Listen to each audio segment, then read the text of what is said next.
بيبدأ الفيلم في سجن مشدد مع عصابة من أقوى العصابات، وبنعرف يا صديقي إن هم رايحين علشان يقتلوا مسجون اسمه بون. وقتها زميله بيعرفوا إن عصابة الجي سي جايين علشان يخلصوا عليه ومعاهم آلة حادة، بس بون مش بيهتم بكلامه ولا بيهمه حد. والعصابة بيوصلوا عند بون اللي بيكون واقف زي الوحش، والقائد بتاع العصابة بيبدأ يستفزه بالكلام، لكن بون بيقوله قدامك 5 عدات وإلا هخلص عليكم كلكم. وبيبدأ يعد. وقتها رئيس العصابة بيهجم عليه، لكن بون يا صديقي بضربة واحدة بيوقعه على الأرض، وبيبدأ وقتها يضرب في كل الموجودين واحد ورا التاني بكل قوته، واللي بيحاول يقرب منه بينهي عليه خالص زي الوحش. وبيقول للقائد بتاعهم انا عاوزك توصل رسالة لكل الموجودين في السجن، محدش يجيلي على طريقي علشان انا ما بهزرش. بعدها يا صديقي بتمر الايام وبنشوف فون وهو خارج من السجن. وقتها بيروح عند واحد اسمه روبرتو وبيسأله على اوضة علشان يسكن فيها. وقتها روبرتو بيدخله عند واحدة اسمها تمارا، فبتوديه لحد الاوضة اللي هيقعد فيها، وبتقول له ان المكان هنا ليه قوانين ويا ريت ما يتعدهاش، ومن ضمن القوانين اللي هنا ما تجيبش اي عصابة ولا اسلحة ولا حتى تشغل موسيقى بصوت عالي. بعدها بتاخد منه الايجار وبتسيبه وتمشي. وبالليل بنشوف واحد اسمه بين بول بيكون بينظم قتالات شوارع للمصارعين. وقتها يا صديقي بيبدأ قتال ما بين 2 من المصارعين، والمصارع ده بيمسك المصارع التاني وبيكسر له دراعه خالص. وبنعرف وقتها ان جميع المقاتلين اللي بيكونوا موجودين بيموتوا بعضهم، وده علشان يكسبوا الرهانات اللي بتكون كلها فلوس. وقتها بيوصل واحد اسمه جيمس وبيكون معاه الرجالة بتاعته، ومن ضمنهم مقاتل اسمه هامر مان، وده يا صديقي من اقوى المقاتلين لانه حرفيا ما يعرفش اي حاجة عن الرحمة خالص. وفي نفس اللحظة برضو بنعرف ان بون بيكون متابع لكل اللي بيحصل، وبين بول بيقدم المصارع بتاعه انه هيدخل قتال ضد هامر مان. وقتها يا صديقي بيبدأ القتال ضد هامر مان اللي بيكون واقف زي الدولاب بيصد بس جميع الضربات، وبضربة واحدة منه بيوقع المصارع التاني، وبيفضل يضرب فيه بكل وحشية بدون اي رحمة خالص لحد ما في الاخر بيقضي عليه. وقتها يا صديقي بين بول بيدفع الرهان لان المصارع بتاعه بيكون خسر. بعدها بيروح يركب العربية بتاعته، ولكن وقتها بيتفاجئ ببون وبيجي يرفع عليه السلاح، بس بون بيعرفه ان هو مش حرامي وانه جايله هو مخصوص علشان طالب منه يدخله في قتال ضد المقاتل هامر مان. بين بول بيقول له انت لسه مقاتل جديد ومحدش يعرف عنك اي حاجة، وهامر مان اللي انت بتقول عليه ده انت مش هتقدر عليه، ده عاوز 10 زيك، ولو عاوز تدخل قصاده يبقى تدفع 20,000 دولار تمن الرهان. وقتها بون بيقول له انا كل اللي معايا 260 دولار وكمل انت عليهم، واول ما نكسب انا هديك 40% من المكسب. وفي نفس الوقت برضه بنشوف جيمس اللي بتجيله مكالمة من واحد اسمه فرانكلين اللي بيطلب منه وقتها ان هو يقتل واحد اسمه داريال. وفي نفس الوقت برضه بيدخل عليه بين بول والوحش بون، وبيقول لجيمس انا معايا مصارع وعاوزك تجيب لي واحد من رجالتك يدخل قصاده. وفي نفس اللحظة دي الكل بيلاحظ ان بون بيكون مركز قوي على مرات جيمس، وهنعرف يا صديقي هو بيبص لها ليه كده بس قدام شوية. بعدها بيكون في ماتش لبون مع مصارع جديد، وبون وقتها بيلاحظ ان المصارع اللي قدامه نقطة ضعفه ان هو حركته بطيئة، وبيبدأ وقتها القتال، وبون بضربة واحدة بيخلص عليه حرفيا يا صديقي، ما بياخدش معاه حتى ثانيتين. وبين بول بيروح علشان ياخد الرهان، بعدها بيركبوا عربيتهم وبيمشوا. وقتها بين بول بيكون مبسوط جدا من الفلوس اللي هو بيكسبها، وبيقول له انا هخليك تدخل في قتالات كتير جدا، وده علشان نجمع فلوس كتير ونقدر ندخل قدام اقوى مقاتل على الساحة واللي هو بيكون هامر مان. لكن وقتها بون بيقاطعه وبيقول له احكي لي عن مرات جيمس، فبيعرفه ان هي اسمها انجيلا وكانت متجوزة ومعاها طفل صغير، بس جيمس لبس جوزها قضية قتل ودخله السجن، واخد مراته منه ورمى ابنها في مكان محدش يعرف عنه حاجة. وعلشان كده انجيلا انهارت وتحولت لمدمنة وحياتها بقت كئيبة جدا. بعدها بنشوف جيمس اللي بيروح يحتفل هو واصدقائه مع داريال. وقتها جيمس بيطلع السيف بتاعه وبيخلص عليه خالص. بعدها بنشوف فون بون بيلعب شطرنج مع العجوز روبرتو، وفي نفس الوقت برضه بنشوف الطفل جريد اللي بيكون بيلعب مع الشباب في الشارع. لكن وقتها تمارا بتنادي عليه علشان يروح عندها، وعاوزك تكون مركز يا صديقي مع الطفل ده لاننا هنحتاجه بس قدام شوية. وفي نفس الوقت بيوصل بين بون بالعربية بتاعته وبياخد الوحش بون وبيقول له انا جايب لك ماتش النهاردة هيكسبنا فلوس كتير. لكن في الاول بنشوف البنتين دول بيكونوا بيتصارعوا مع بعضهم لحد ما واحدة منهم بتقضي على التانية خالص. بعدها بيظهر تايت، وده يا صديقي اللي بيكون بون جايله علشان يلعبوا المصارعين بتاعته، وبيكون اول رهان على 5000 دولار. في نفس اللحظة بون بياخد باله ان المصارع اللي هيدخل قصاده بيكون بيحرك كتفه بطريقة غلط وبينزل ايده بعد الضرب على طول، فبيعرف وقتها ان دي بتكون نقطة ضعفه. ومش هلحق اقولك يا صديقي بيبدأ القتال لانه بينهي عليه بضربة واحدة. وقتها المساعد بتاعه من غروره بيقول ان هو يقدر يدخل قدام اتنين في وقت واحد. ساعتها طايت ما بيصدق يمسك في الكلمة وبيقول انا هنزل اتنين قصاده، والرهان المرة دي يا صديقي بيكون مضاعف. وقتها بون بينزل فعلا قدام الاتنين بتاعته، وبون وقتها بضربة واحدة بيخلص على اول واحد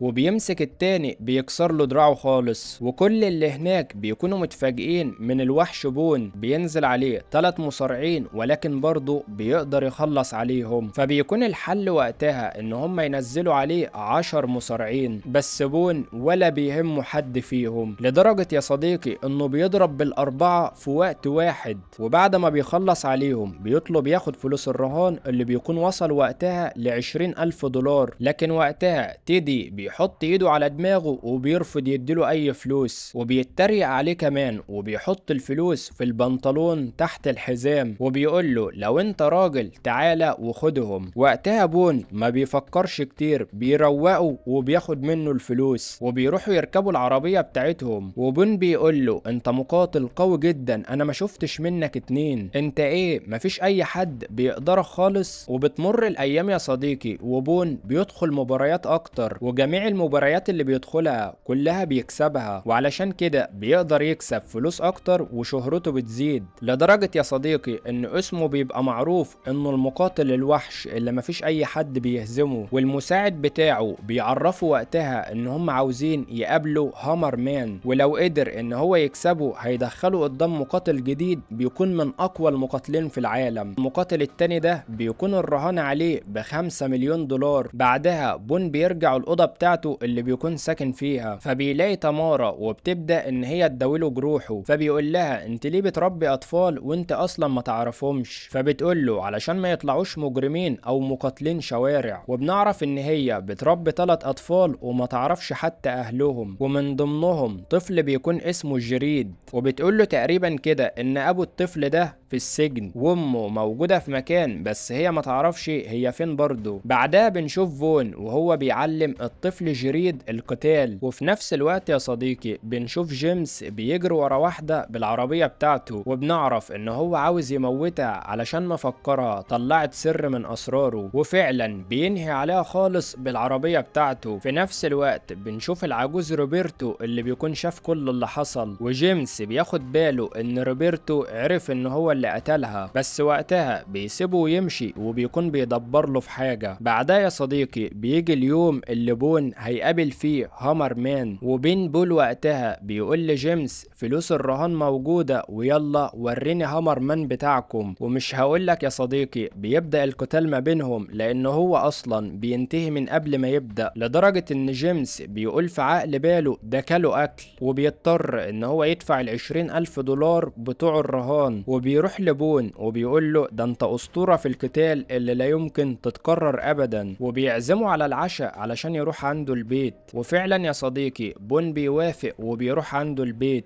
وبيشوف وقتها أنجيلا وبيفضل يبص عليها زي ما كان بيبص عليها من شوية. بعدها جيمس بياخده وبيدخله الأوضة وبيطلع السيف بتاعه وبيقول له بتقدر تستخدم السيف؟ وقتها بون بيقول له لا ولا عمري استخدمته قبل كده. وقتها جيمس بيقول له أنا عندي لك عرض هيخليك تعيش بقية حياتك ملك، ولكن كل المطلوب منك إنك هتنفذ حاجة واحدة بس. فبون بيقول له إيه المطلوب بالظبط؟ فبيقول له إن في قتال على مستوى مستوى العالم، والقتال ده بينظموا مجموعة كبيرة مسميين نفسهم الاتحاد المالي، ومن ضمن الناس اللي في الاتحاد واحد اسمه فرانكلين، والراجل ده من اكبر تجار الاسلحة وكمان عنده نفوذ عالية جدا. ومطلوب منك انك تقابل واحد من المقاتلين اللي عنده، والمقاتل اللي هتقابله واحد اسمه برايس، وده حرفيا يا صديقي هو كمان ما خسرش ولا مرة قبل كده. وبيقول لبون علشان تدخل قصاد واحد زي ده بيكون تمن الرهان 5 مليون دولار، ولكن انا هدفع المبلغ لحد ما انت تكسب المقاتل ده، وبكده نكون احنا الاتنين عملنا صفقة كبيرة وتقدر بعدها تعتزل براحتك.